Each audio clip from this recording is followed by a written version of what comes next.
Hello दोस्तों, welcome to Gupta's technical. स्वागत है आप सभी का गुप्ताज टेक्निकल के एक नए वीडियो में। तो दोस्तों, इस वीडियो में हम लोग करने वाले हैं फिजिक्स के बहुत ही महत्वपूर्ण प्रश्न जो कि आपके एंट्रेंस एग्जाम में हर साल पूछा जाता है।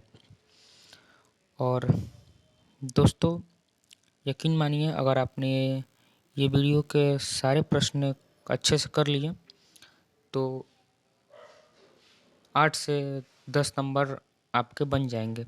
ठीक है, तो चलिए क्वेश्चन करना चालू करते हैं। तो दोस्तों, हमारा पहला प्रश्न जो है वो है टेबल लैंपों के कैसेड में प्रयुक्त होने वाला दर्पण। जो टेबल लैंप होता है उसके कैसेड में प्रयुक्त होने वाला दर्पण कौन सा है? अवतल है, उत्तल है, उभयोत्तल है या फिर समतल है? कौन सा? तो इसका आंसर होगा ऑप्शन नंबर यानी अवतल। अगले प्रश्न की तरफ चलते हैं। तो हमारा अगला प्रश्न है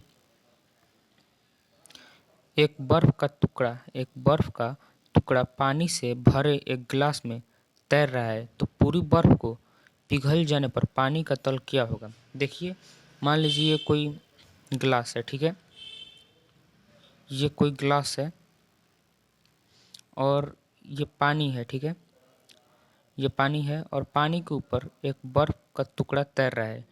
तो ये जब बर्फ का टुकड़ा जो है वो पिघल के पानी में बदल जाएगा तो पानी का तल जो है क्या होगा?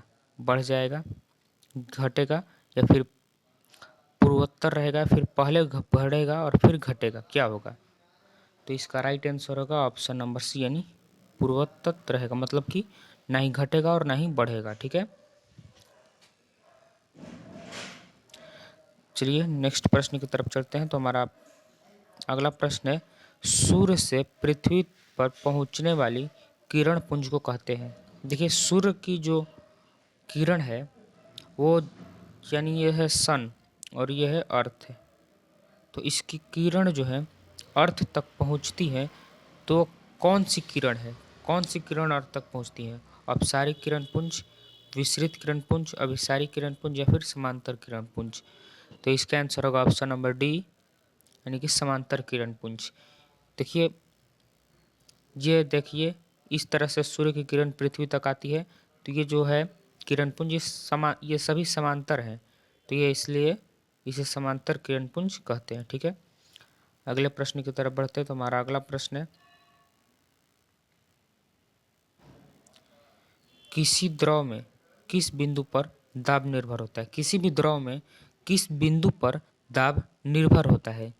द्रव के द्रव्यमान पर, द्रव के आयतन पर, द्रव की गहराई पर या फिर बर्तन की धातु पर? किस पर?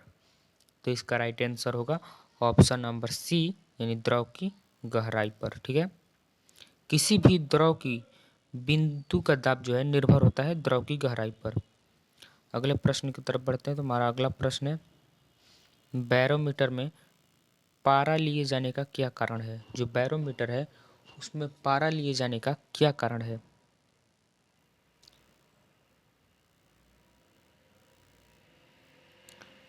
बैरोमीटर में पारा लिए जाने का क्या कारण है? तो इसका राइट आंसर होगा ऑप्शन नंबर यानी कम वाष्प दाब। जब बैरोमीटर में पारा लिए जाने का एक ही कारण होता है, कम वाष्प दाब। ठीक है, अगले प्रश्न की तरफ बढ़ते हैं। तो हमारा अगला प्रश्न है समुद्र में हिमखंड का अधिकांश भाग जल के अंदर रहता है क्योंकि समुद्री जल की अपेक्षा बर्फ का अपेक्षिक घनत्व होता है।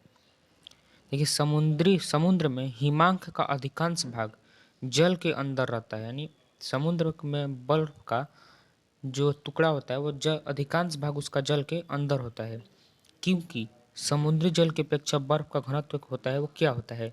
समान होता है, बहुत कम होता है, बहुत अधिक होता है, थोड़ा ही कम होता है। किस कारण से? तो इसका राइट आंसर होगा ऑप्शन नंबर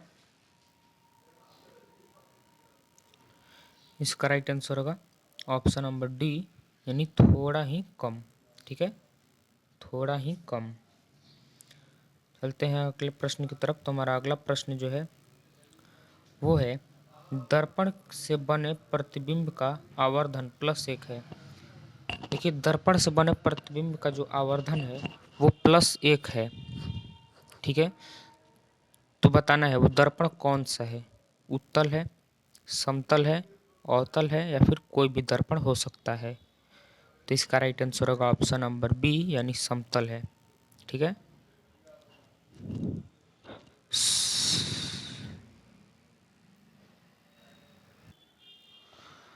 सॉरी, देखिए जो इसका आंसर होगा वो होगा ऑप्शन नंबर ए यानी उत्तल है। ठीक है। जब किसी भी दर्पण का प्रतिबिंब +1 होता है तो वो उत्तल दर्पण होता है। ठीक है। अगले प्रश्न की तरफ बढ़ते हैं। तुम्हारा अगला प्रश्न है, मोटर चालक मोटर चालक के पीछे देखने के लिए किस दर्पण का प्रयोग किया जाता है। जो मोटर चालक होता है वो अपने पीछे देखने के लिए किस दर्पण का प्रयोग करता है। युग्म का, अवतल का, उत्तल का या फिर समतल का। तो इसका राइट आंसर होगा ऑप्शन नंबर डी यानी समतल दर्पण का। ठीक है। चलते हैं अगले प्रश्न की तरफ। तुम्हारा अगला प्रश्न है, ध्वनि ऊर्जा को विद्युत ऊर्जा में बदलता है। यानी कि जो ध्वनि ऊर्जा होता है उसको विद्युत ऊर्जा में बदलता है कौन। लाउड स्पीकर, विद्युत मोटर, ट्रांसफार्मर या फिर माइक्रोफोन। तो इसका राइट आंसर होगा ऑप्शन नंबर डी यानी माइक्रोफोन। अगले प्रश्न की तरफ बढ़ते हैं। तुम्हारा अगला प्रश्न है, जब किसी चुंबक का उत्तरी ध्रुव शीघ्रता से कुंडली की ओर लाया जाता है तो कुंडली के पास वाले सिरे से देखने पर प्रेरित धारा की दिशा होगी। देखिए, जब किसी भी चुंबक का उत्तरी ध्रुव शीघ्रता से कुंडली की ओर लाया जाता है तो कुंडली के पास वाले सिरे से देखने पर प्रेरित धारा की दिशा जो है वो वामावर्त हो जाती है, यानी option number A is right answer. ठीक है। अगले प्रश्न की तरफ बढ़ते हैं। तो हमारा अगला प्रश्न जो है वो है, प्राथमिक रंग है, यानी प्राथमिक रंग कौन कौन सा है। तो इसका आंसर होगा option number B is right answer, यानी लाल, नीला और हरा। ठीक है। चलते हैं अगले प्रश्न की तरफ। तुम्हारा अगला प्रश्न जो है वो है,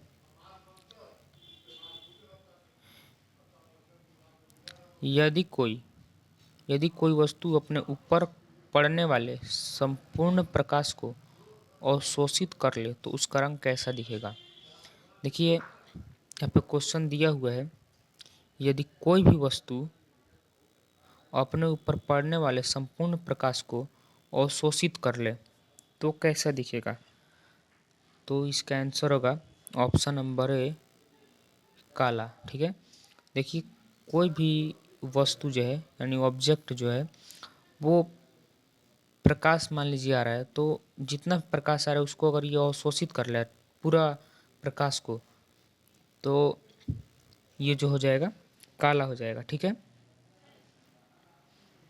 चलते हैं अगले प्रश्न की तरफ। तो हमारा अगला प्रश्न जो है वो है,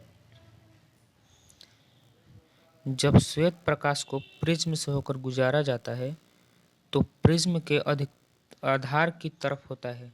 जब श्वेत प्रकाश जो होता है प्रिज्म से होकर गुजारा जाता है तो प्रिज्म के आधार की तरफ होता है कौन सा रंग। लाल रंग, पीला रंग, बैगनी रंग या फिर लाल अथवा बैगनी रंग।